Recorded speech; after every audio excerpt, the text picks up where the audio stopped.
सवाल यही है कि भारत और पाकिस्तान के बीच में जो सीज़ फायर की घोषणा हुई है, लोग कह रहे हैं कि ये बात भारत ने बड़ी गलत किया। इसमें कमेंट करने का उन लोगों का अधिकार है, लेकिन हम लोग सैनिक होने के नाते हम लोग जानते हैं कि हमारी भारतीय सेनाएं बिल्कुल अनुशासित हैं और सरकार के साथ बिल्कुल कोऑर्डिनेशन में रहती है।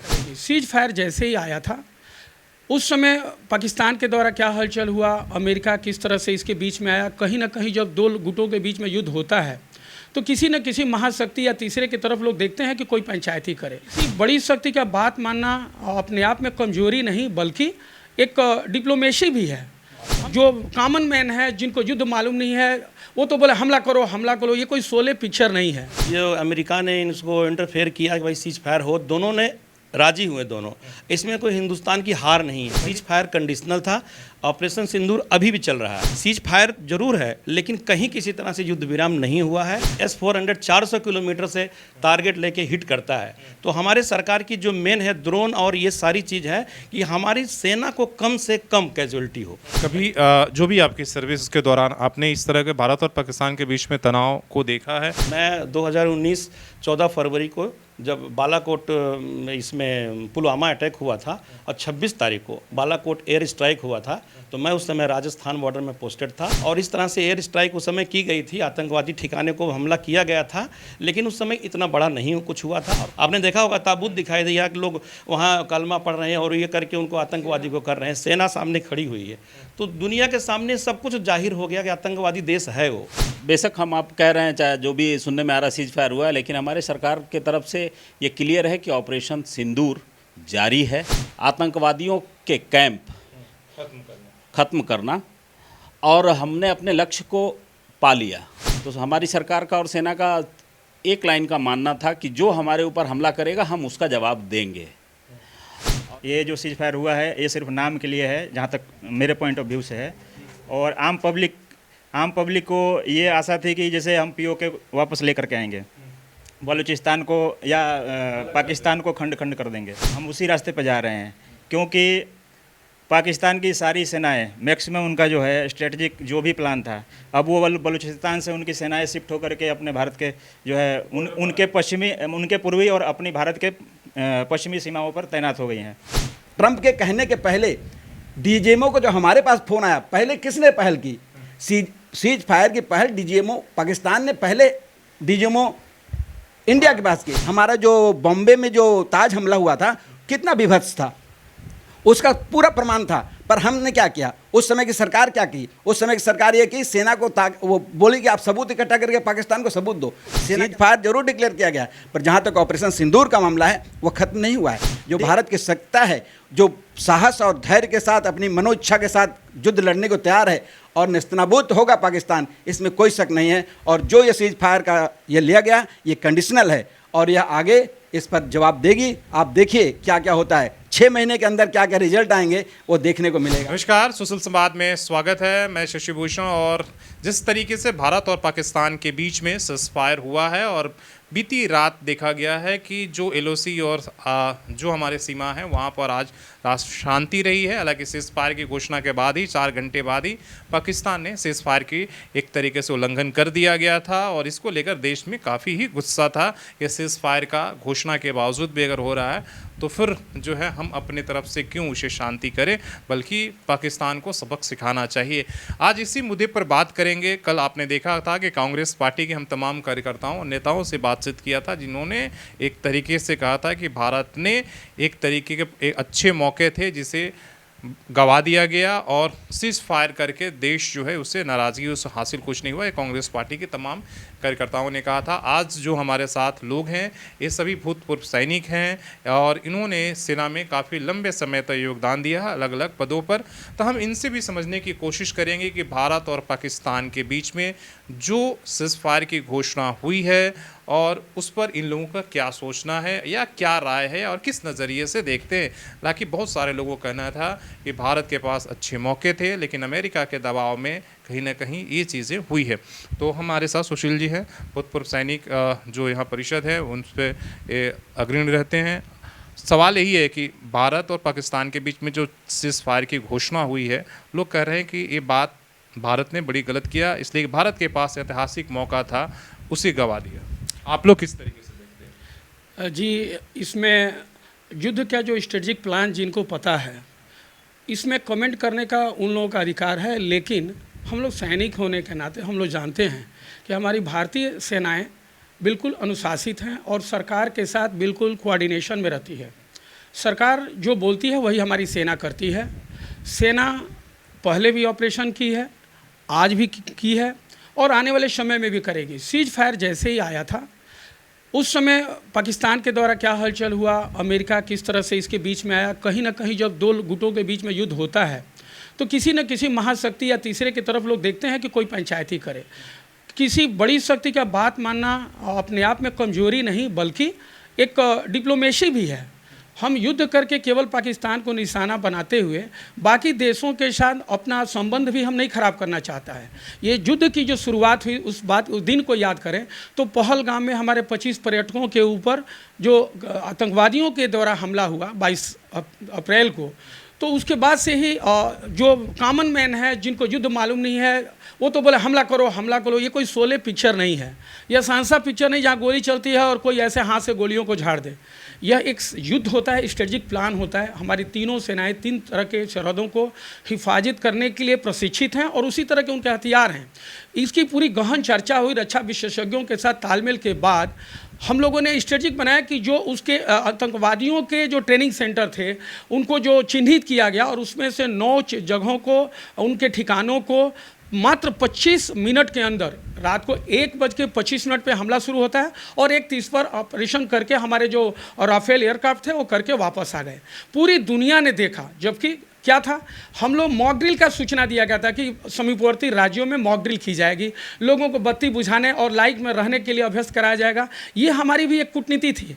मॉक ड्रिल का रिहर्सल यहाँ हो रहा था और जब एक्चुअल ड्रिल वहाँ किया गया उनके आतंकवादियों ठिकानों पे, तो वहाँ पे फायर ब्रिगेड और आगजनी और बुझाने का जो एक्चुअल ड्रिल चालू हो गया था। तो ये कहीं ना कहीं भारत की कूटनीति की जीत है। भारतीय सेना की वीरता देखने में आई कि जिस टारगेट को मारना था वो 3 मीटर के डिस्टेंस को मेंटेन करते हुए पर्टिकुलर टारगेट को लेज़र के तरह से पॉइंट आउट करके उनको नेस्तनाबूद किया गया, जिसकी सराहना पूरे विश्व में हुई।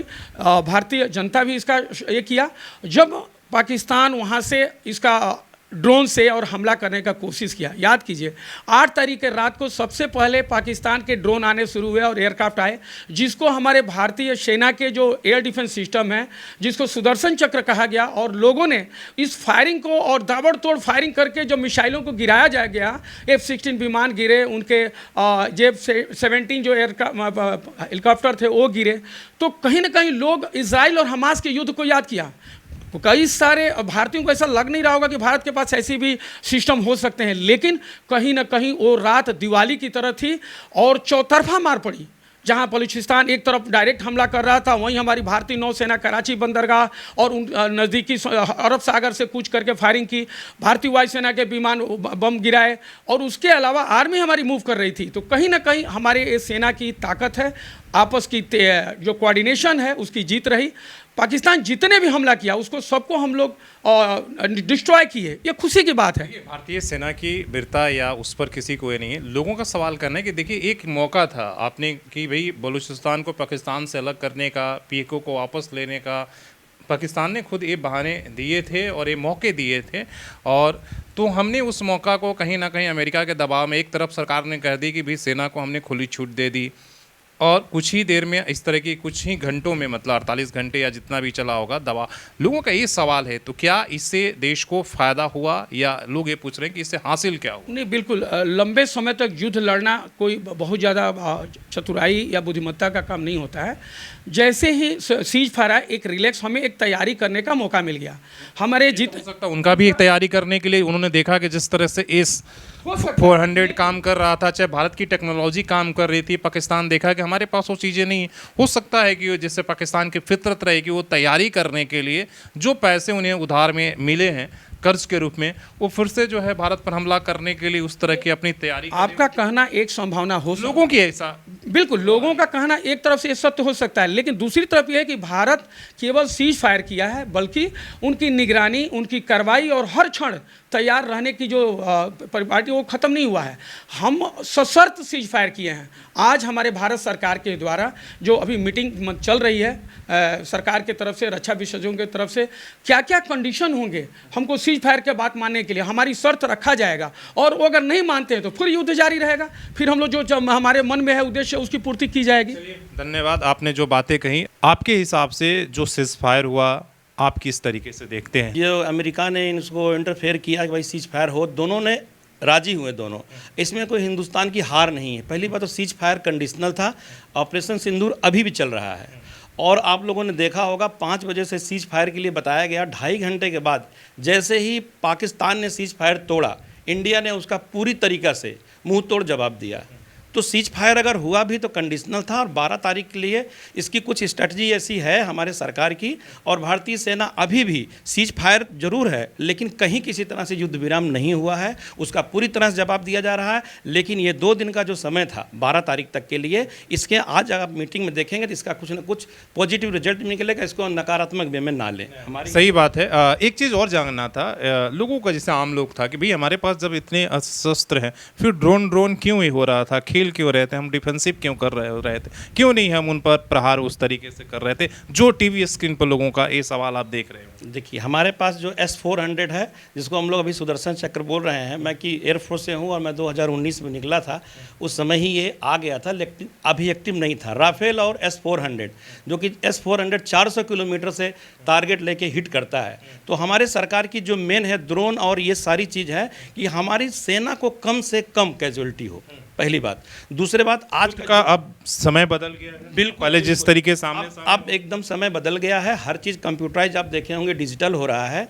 तो हमें कम से कम कैजुअलिटी हो और हमारा वार जो है आर पार की लड़ाई हो। लेकिन कहते हैं न्यूक्लियर बहुत आगे की चीज़ है, लेकिन जो S-400 है, ड्रोन है और राफेल है, इन सब का हमारा जो राफेल भी पहली बार ऐसा इस्तेमाल जैसा हुआ है, इसके लिए उनके पास कोई काट नहीं है राफेल और S-400 कह रहे कि भाई उनमें से हम 5 मार दिए, 17 कितना मार दिए, वो चलते रहा उनका। लेकिन अगर उनसे कोई ये पूछे कि आपने राफेल को जो मारा तो मारा क्या चीज़ से, जहाँ पे रसिया जो राफेल हमको दिया हुआ है, अमेरिका खुद परेशान है कि भैया इनके पास तो क्या बोलते हैं S-400 है।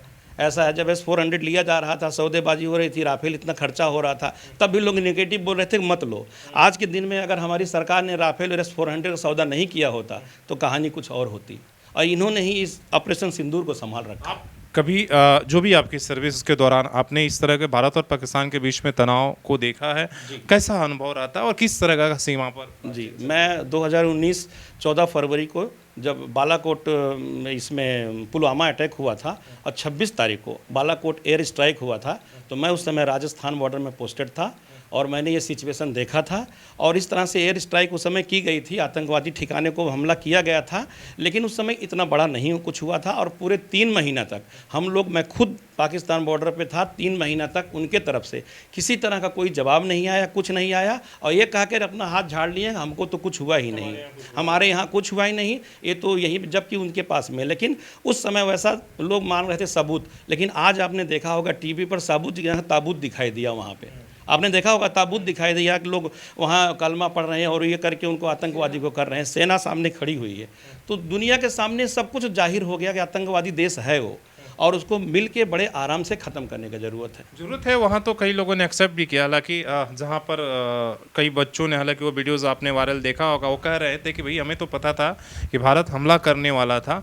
ऑपरेशन सिंदूर 7 तारीख को लॉन्च किया गया, और जैसा कि आपने अभी बताया कि जो सीज फायर हुआ है, सीज सवाल है फायर बेशक हम आप कह रहे हैं, चाहे जो भी सुनने में आ रहा सीज फायर हुआ है, लेकिन हमारे सरकार की तरफ से ये क्लियर है कि ऑपरेशन सिंदूर जारी है।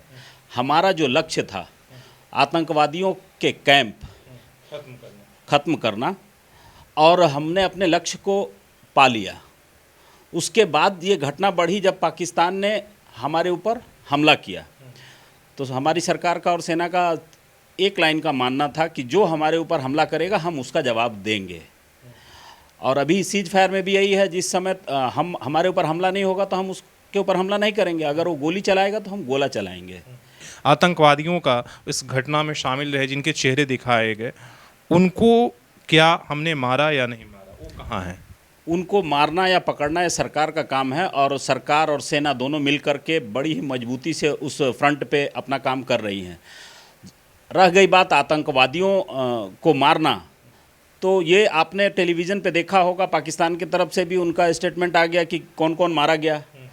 ये अलग बात है कि उनकी सरकार आतंकवादियों के समर्थन में उनके जनाजा में शामिल होती है, और ये पूरी दुनिया को ये एक लेसन है, देखना चाहिए और उस पर कार्रवाई करना चाहिए। अब ये कोई लुका छिपी का खेल नहीं रह गया है कि पाकिस्तान टेरर को सपोर्ट करता है या आतंकवादी राष्ट्र है। ये तो किताब की तरह खुला हो, दुनिया जानती है, लेकिन इसके बाद भी उनके समर्थन में आप देख रहे हैं कि बहुत सारे देश जो है वो मुस्लिम धर्म इस्लाम ए के नाम पर खड़े हों, या बहुत सारे देशों ने खड़ा रहा। दूसरी बात है कि 100 के आसपास में हमने जो आंकड़े दिया है कि भाई वहाँ के आतंकवादियों को हमने मारा है, लेकिन वहाँ कहा जाता है कि भाई 3 से 4 हज़ार मदरसे चलते हैं जहाँ पर तमाम तरह की इस तरह के ग्रुप और ट्रेनिंग, तो उनके लिए तो 100 और 200 की कोई संख्या जितनी मारिए। कई लोगों ने कहा भाई वो तो रक्त बीज वाले लोग हैं, तुरंत पैदा फिर से हो जाते, तो उनके लिए 100 की संख्या कोई ज़्यादा है ही नहीं। देखिए ये तो अब उनका सोच है, और हमारा सोच तो ये है कि जो हमारे ऊपर हमला कर रहा है हम उसको बख्शेंगे नहीं। तो 1 करे या 100 करे, जाना तो उनको लग रहा है कि हमें इजराइल का पूरा फॉलो करना होगा, जिस तरीके से इजराइल लगातार वहाँ पर ये करते रहा। हमारी नीति भी एकदम इजराइल को ही हम फॉलो कर रहे हैं। बस अंतर सिर्फ इतना है कि इजराइल लंबे युद्ध में चला गया है, क्योंकि इस युद्ध का अंत कहीं नहीं है, चाहे कोई कितना भी कमज़ोर हो और कोई कितना भी ताकतवर हो। आज दुनिया में कई जगह युद्ध लड़े जा रहे हैं, यूक्रेन और रशिया में भी युद्ध लड़ा जा रहा है। जिस समय ये युद्ध शुरू हुआ उस समय सारे विशेषज्ञों का आकलन था कि 6 से 7 दिन के अंदर ये युद्ध समाप्त हो जाएगा, लेकिन आज आप स्थिति जान रहे हैं, 2 साल से ऊपर हो चुका है। वैसे ही यहाँ की भी स्थिति है, युद्ध कभी भी बढ़ सकता है, लंबा चल सकता है। क्यों? समर्थक कुछ आ जाएंगे, जैसे कि आपने देखा, जैसे ही सीज फायर का आ जाएंगे, कई देश सीज फायर का अनाउंस हुआ, तुरंत चाइना ने सपोर्ट कर दिया कि हम पाकिस्तान के साथ हैं। तो ऐसे बहुत सारे एलिमेंट्स वहाँ शामिल हो जाएंगे, लेकिन हमको अपना लक्ष्य हमारा मिल चुका है। अब हमको डिप्लोमेटिक उसके ऊपर प्रेशर बना के रखना है, ताकि इस तरह की घटनाएं भविष्य में ना हो और हम भी विकास के राह पर आगे बढ़ें। आपके हिसाब से जो सीज फायर हुआ उस पर आपकी क्या राय है? हमारे देश में सुख शांति हो और कोई दोबारा हमारे ऊपर हमला न कर सके। ये 2 दिन में या 20 दिन में या 1 साल 2 साल में समाप्त होने वाली समस्या नहीं है। इसको जड़ से मिटाने के लिए हमारी गवर्नमेंट ने और हमारी सेना ने काफ़ी पहले से प्रिपरेशन कर रखा है। और मौजूदा दौर में जो सीज फायर चल रहा है, ये जो सीज फायर हुआ है ये सिर्फ नाम के लिए है, जहाँ तक मेरे पॉइंट ऑफ व्यू से है। और आम पब्लिक को ये आशा थी कि जैसे हम POK वापस लेकर के आएंगे, बलूचिस्तान को या पाकिस्तान को खंड खंड कर देंगे। उसी रास्ते पे जहाँ तक मेरी समझ है या जो है, हम उसी रास्ते पे जा रहे हैं, क्योंकि पाकिस्तान की सारी सेनाएं मैक्सिमम उनका जो है स्ट्रेटजिक जो भी प्लान था, अब वो बलूचिस्तान से उनकी सेनाएं शिफ्ट होकर के अपने भारत के जो है उनके पूर्वी और अपनी भारत के पश्चिमी सीमाओं पर तैनात हो गई हैं। अब जिसका फ़ायदा बलूचिस्तान ले रहा है और उनको चुन चुन के मार रहा है। स्ट्रेटजी एक ये भी हो सकती है, वो हमसे बहुत काबिल लोग बैठे हुए हैं, हम चूँकि उसमें रहे हैं। हाँ ठीक है, 2008 में भी जब मुंबई अटैक हुआ था, मैं मुंबई में ही था और ऑपरेशनल वारशिप में मैं खुद गया हूँ, 3 दिन रहा हूँ, लेकिन सक्षम नेतृत्व नहीं होने के वजह से हम लोगों को निराश होकर वापस होना पड़ा। लेकिन आज के समय में, आज के नेतृत्व पर जब इतना सक्षम, जबकि पूरा विश्व उसको विश्व गुरु मानने के लिए तैयार है, अपने PM को या अपनी पूरी जो सेना है, तो एक सक्षम नेतृत्व है, सशक्त नेतृत्व है। और ये बहुत तगड़ा मैसेज गया है पूरे वर्ल्ड को कि हमारी जो कैपेबिलिटी और कैपेसिटी जो है वो जवाब देने की, वो दुनिया में किसी के पास नहीं है। जैसा आपने एक सवाल किया कि सीज फायर हुआ, और एक बात जो कि चारों तरफ प्रचार में आ रहा है कि अमेरिका के दबाव में ये हो रहा है, इसलिए कि सबसे पहले ट्रंप ने घोषणा की। यस, सबसे पहले ट्रंप ने घोषणा कर दिया, क्योंकि जो भारत में घोषणा की प्रक्रियाएं हैं, चाहे हमारे प्रधानमंत्री हों या रक्षा मंत्री हों या DGMO हो या सेना हो, तो यह एक प्रक्रिया के तहत है। ट्रंप को जैसे ही पता चला, पर ट्रंप को पता कैसे चला, ट्रंप ने कैसे घोषणा कर दी, क्या ट्रंप के दबाव में आके इंडिया किया? तो ये जो मिथ्य फैलाया जा रहा है कि ट्रंप के दबाव में आकर के इंडिया ने सीज फायर घोषणा किया, ये बिल्कुल गलत बात है। आपके हिसाब से? मेरे हिसाब से जो बात है कि जो 9 तारीख और 10 तारीख में जो हमारे ब्रह्मोस के हमले हुए, अब ब्रह्मोस के हमले के बाद जो पाकिस्तान में 2 अर्थक्वेक आया, जिसको कोई मीडिया और कोई नहीं दिखा रहा है, कोई नहीं बता रहा, 2 अर्थक्वेक जो पाकिस्तान में झेले गए, जो महसूस किए गए, और उसके बाद जो उसके न्यूक्लियर आर्म्स के जो भंडारण की स्थिति, जो उनमें दरार आने शुरू हुई, उसके बाद पाकिस्तान की क्या स्थिति हुई, पाकिस्तान का प्रधानमंत्री कहाँ कहाँ गया, कितने जगह गिड़गिड़ाया। और ट्रंप के कहने के पहले डीजीएमओ को जो हमारे पास फ़ोन आया, पहले किसने पहल की? सीज फायर की पहल डीजीएमओ पाकिस्तान ने पहले डीजीएमओ इंडिया के पास की। इंडिया में इसका लिया गया, शीर्ष नेतृत्व से किया गया और सीज फायर सशर्त माना गया। ये भी कहा गया कि आइंदा से यदि कोई भी आतंकवादी हमला हुआ तो इसे युद्ध माना जाएगा। ये बहुत बड़ी बात है। आगे इसके पहले भी तो हमारी सरकारें थी, इसके पहले तो हमारे बहुत सारे आतंकवादी हमले हुए। हमारा जो बॉम्बे में जो ताज हमला हुआ था, कितना विभत्स था, उसका पूरा प्रमाण था। पर हमने क्या किया? उस समय की सरकार क्या की? उस समय की सरकार ये की, सेना को वो बोली कि आप सबूत इकट्ठा करके पाकिस्तान को सबूत दो। सेना क्या सबूत इकट्ठा करने के लिए है? आज जो नेतृत्व है, सक्षम नेतृत्व है, बदला लेने वाला नेतृत्व है, घर में घुस के मारने वाला नेतृत्व है। पाकिस्तान का क्या होगा वो तो बात है, पर जो लड़ाई है वो आतंकवाद के खिलाफ है। और आतंकवाद पाकिस्तान जब तक सपोर्ट करता रहेगा, यदि पाकिस्तान को नस्तनाबूद हो, यदि उसे भूगोल बनना हो, यदि उसे इतिहास से मिट जाना हो, यदि उसे इतिहास बनना हो, तो सरकार पीछे नहीं हटेगी। और जहाँ तक ऑपरेशन सिंदूर, सीज फायर जरूर डिक्लेयर किया गया, पर जहाँ तक ऑपरेशन सिंदूर का मामला है वो खत्म नहीं हुआ है। डे 1 22 तारीख को हमला हुआ, 23 तारीख से जो स्ट्रेटजी सिंदूर ट्रीटी को न मानना, उसे रद्द करना, नदियों का पानी रोकना, चिनाब का पानी रोकना, चिनाब का पानी छोड़ देना, टीटीपी को सपोर्ट, बलूचिस्तान को सपोर्ट, पीओके को सपोर्ट, ये क्या सीज फायर है? ये चलता रहेगा। आप 6 महीने के अंदर इसका रिजल्ट देखिएगा। ये जो अभी जो स्ट्रेटजी इंडिया ले रही है, केंद्र सरकार लेती है। सेना का शौर्य और पराक्रम आज से 20 साल पहले भी था, 1971 में भी हुई था, 1947 में भी हुई था। 1947 में भी हम घुसे थे, पर उसको जाके उसने रोक दिया यूनेस्को में जाके। 1971 में हमने लाहौर तक जीत हासिल की थी, आपने क्यों लौटा दिया उस समय? 93,000 उसके जो प्रिजनर ऑफ वार सेना के थे, हमने अरेस्ट किया था। उस समय आपने पीओके क्यों नहीं ले लिया? शिमला समझौता में क्यों आपने ज़मीन छोड़ दी? और वो आज जिंदाबाद जिंदाबाद, मुर्दाबाद मुर्दाबाद के नारे लगाते हैं। अरे आप देखिए, पाकिस्तान जितने भी यूनेस्को में, यूएनओ में जहाँ भी जा रहा है, हमारे विपक्षी नेताओं के वीडियो, हमारे चाहे वो राहुल गांधी हो या जो भी विपक्षी नेता हैं, उनके वीडियो वगैरह दिखा के अपने फेवर में कर रहा है। तो हमारी 1971 में हम जो युद्ध जीते थे, क्योंकि विपक्षी जो थे वो सरकार के साथ थे, पर आज विपक्ष हर समय एक मौका खोज रहा है कि किस तरह से विपक्ष मैंने उसको गना। कल भी मैंने बहुत सारी विपक्षियों की रैलियां देखी जो कि मन को आहत करती है। यह दौर जो है वो भारत के विरोध करने का नहीं है, भारत की सेना का विरोध करने का नहीं है। भारत के सेंट्रल गवर्नमेंट है, जो भारत की सत्ता है, जो साहस और धैर्य के साथ, अपनी मनोइच्छा के साथ युद्ध लड़ने को तैयार है और नेस्तनाबूद होगा पाकिस्तान, इसमें कोई शक नहीं है। और जो ये सीज फायर का ये लिया गया, ये कंडीशनल है और यह आगे इस पर जवाब देगी। आप देखिए क्या क्या होता है, 6 महीने के अंदर क्या क्या रिजल्ट आएंगे वो देखने को मिलेगा।